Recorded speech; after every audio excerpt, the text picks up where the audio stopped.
जय हिंद to all my respected aspirants. मैं करुण आप सभी का करुण क्लासेस के माध्यम से स्वागत करता हूँ। देखिए, एक क्वेश्चन है कि अगर हम क्रोनोलॉजी की बात करें वेदों की, तो वो क्रोनोलॉजी क्या है? क्या वो ऋग्वेद, सामवेद, यजुर्वेद, अथर्ववेद है, या वो क्रोनोलॉजी ऋग्वेद, यजुर्वेद, सामवेद, अथर्ववेद है? और यहाँ पर जो कन्फ्यूजन ज़्यादातर होता है वो होता है हमें सामवेद और यजुर्वेद को लेकर। तो बात समझिएगा कि जो सामवेद है वो एक म्यूजिकल वर्जन है ऋग्वेद का, और कहीं ना कहीं अगर आप यजुर्वेद को देखेंगे तो यजुर्वेद में ये जो ऋग्वेद के हाइम्स हैं उनको कहीं ना कहीं जोड़ा गया है रिचुअल से। और रिचुअल जो होती है, जो संस्कृति होती है, वो कहीं ना कहीं समाज से जुड़ी हुई होती है और समाज के एक निश्चित समय से।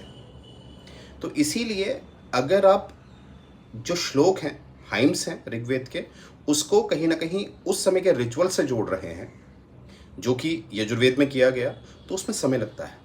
अर्थात शुरुआत की अगर बात की जाए, वेदों की जो शुरुआत हुई, तो उस हिसाब से ऋग्वेद सबसे पहला है, फिर यजुर्वेद आया, फिर सामवेद आया, फिर अथर्ववेद।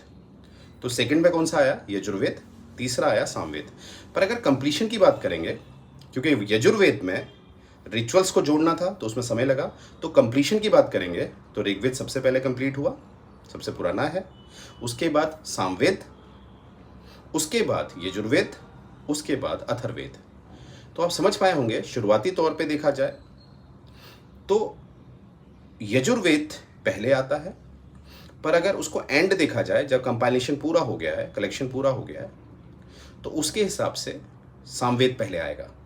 तो मुझे उम्मीद है आप इस बात को समझ पाए होंगे कि स्टार्टिंग के हिसाब से, इनिशियल के हिसाब से ऋग्वेद, यजुर्वेद, सामवेद, अथर्ववेद, और फिनिशिंग के हिसाब से आप देखेंगे तो ऋग्वेद, सामवेद, यजुर्वेद, अथर्ववेद।